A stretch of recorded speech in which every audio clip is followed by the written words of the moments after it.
Hello everyone, मैं मिथुन सिंह स्वागत करता हूं आप सभी का। आशा करता हूं आप सभी बहुत अच्छे होंगे। बात करेंगे पाटलिपुत्र यूनिवर्सिटी के बीएड फर्स्ट ईयर के प्रीवियस ईयर क्वेश्चन पेपर के बारे में। पेपर था आपका लर्निंग एंड टीचिंग का, BCC 03 इस पेपर का कोड है। सेशन था 23-25 का, जिसकी परीक्षा 2024 में कंडक्ट कराई गई थी। आगे बढ़े उससे पहले मैं आपको बता दूं, पिछले 5 साल के जितने भी प्रीवियस ईयर क्वेश्चन पेपर हैं, सारे क्वेश्चन पेपर की PDF आपको 49 रुपये में प्रोवाइड कर दी जाएगी। दूसरी बात, 199 रुपये में आपको सजेशन प्रोवाइड कर दिया जाएगा। अब ये सजेशन क्या होता है?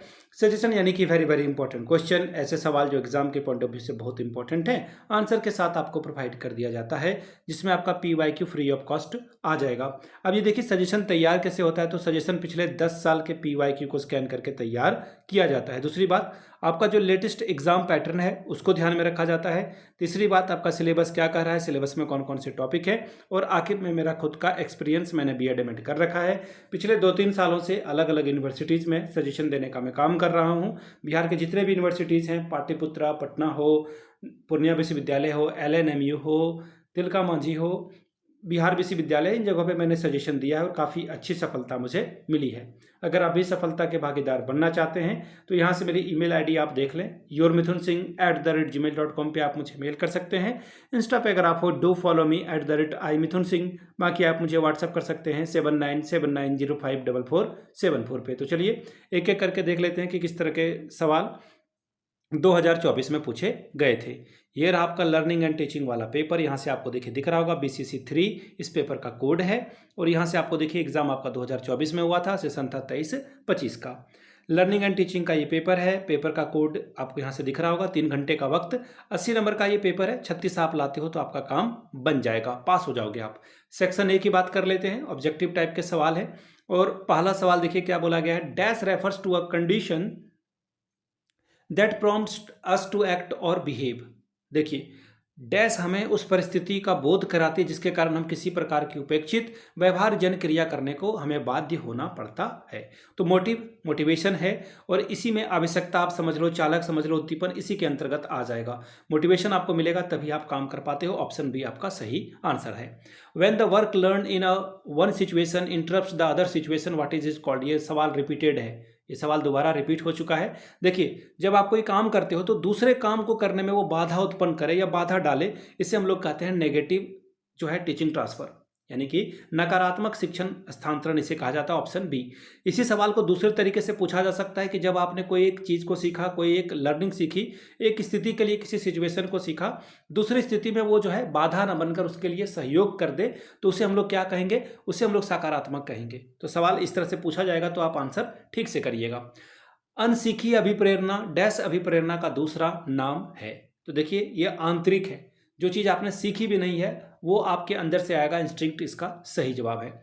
Dash is educational domain that related to the emotional component of a learning and concern with the change और growth in values and attitude.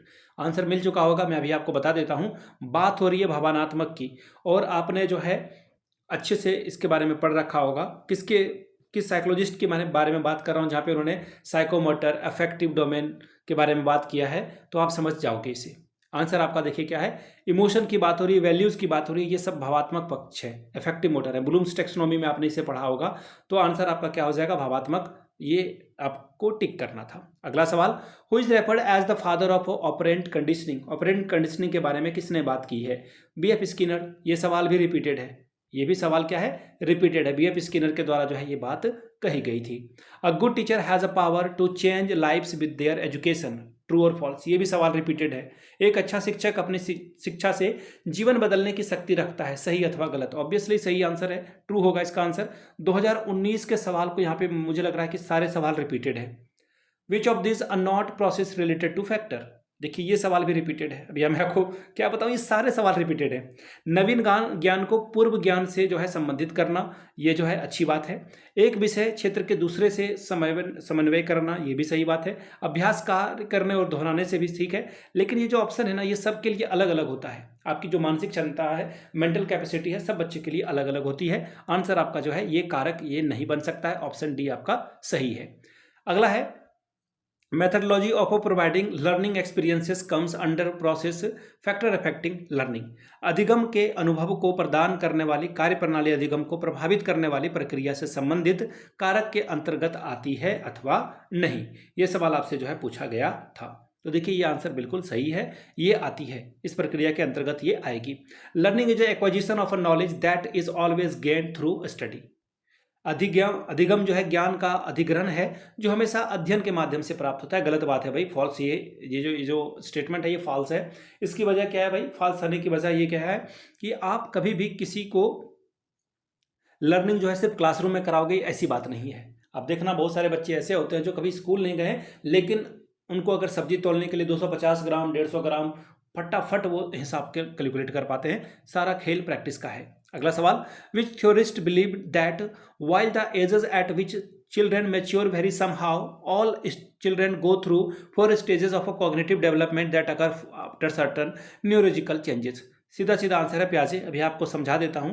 किस साइकोलॉजिस्ट ने माना कि आपके बच्चे की उम्र समय समय के साथ बदलती है और उसमें जो है कैटेगराइज उसे किया गया, बांटा गया है। प्याजे ने 4 स्टेज दिया है, आपको भी पता है। और इसका जो आंसर क्या हो जाएगा? ऑप्शन नंबर बी करेक्ट हो जाएगा। प्याजे की अगर बात करें तो sensory motor, pre operational, concrete operational और आपका आखिरी वाला आएगा फॉर्मल ऑपरेशनल। अब बात करेंगे सेक्शन बी की। सेक्शन बी में 4 पंचे 20 नंबर आपको मिलेगा। पहला है explain the factor affecting learning. अधिगम को प्रभावित करने वाले कारकों की व्याख्या कीजिए। सवाल नंबर तीसरा, discuss learning as a construction of knowledge inside and outside the school. विद्यालय के अंदर और बाहर ज्ञान के निर्माण के रूप में अधिगम पर चर्चा करें। सवाल चौथा, explain different strategy used by a teacher to motivate student in classroom teaching. कक्षा शिक्षण में छात्रों को प्रेरित करने के लिए शिक्षक द्वारा उपयोग की जाने वाली विभिन्न रणनीतियों की व्याख्या करें। सवाल number 5, explain strategy used bye teacher for teaching in a diverse classroom. विविध कक्षा में पढ़ाने के लिए शिक्षकों के द्वारा उपयोग की जाने वाली रणनीतियों की व्याख्या करें। सेक्शन सी 10 चौके 40 नंबर आपको मिलेगा। सवाल number 6, discuss the socio cultural and cognitive process of a learning. अधिगम की सामाजिक, सांस्कृतिक और संज्ञानात्मक प्रक्रिया पर चर्चा कीजिए। सवाल number 7, discuss Vygotsky socio culture theory of learning, right it's contribution in the field of education. Vygotsky के अधिगम के सामाजिक सांस्कृतिक सिद्धांत पर चर्चा कीजिए, शिक्षा के क्षेत्र में इसके योगदान को भी लिखिए। 8वां सवाल, What is transfer of learning? Discuss the steps taken by a teacher to facilitate maximum transfer of learning। अधिगम स्थानांतरण क्या है? अधिगम के अधिकतम स्थानांतरण को सरल बनाने के लिए एक शिक्षक के द्वारा उठाए गए कदमों की व्याख्या करें। आखिरी सवाल, What do you mean by teacher's professional identity? Analyze teacher's professional identity and professional with the special reference to competencies and commitment। शिक्षक की व्यावसायिक पहचान से आप क्या समझते हैं? दक्षताओं और प्रतिबद्धता के विशेष संदर्भ में शिक्षक की व्यावसायिक पहचान की दक्षता पर विश्लेषण करें। तो ये था आपका क्वेश्चन पेपर जो कि था पीपीयू का BCC3 यानी कि पेपर नंबर 3। पिछले 5 साल के पेपर आपको 49 रुपये में और सजेशन आपको 199 में प्रोवाइड कर दिया जाएगा, जिसमें आपका PYQ फ्री ऑफ कॉस्ट आ जाएगा। यहाँ से मेरी ईमेल आईडी आप देख लें, yourmithunsingh@gmail.com पे आप मुझे मेल कर सकते हैं। इंस्टा पे अगर आप हो डू फॉलो मी @imithunsingh। बाकी आप मुझे व्हाट्सअप कर सकते हैं 7979054474 पे। वीडियो को आपने यहाँ तक देखा, प्यार दिया, इसके लिए आप सभी का बहुत बहुत शुक्रिया। Have a good day.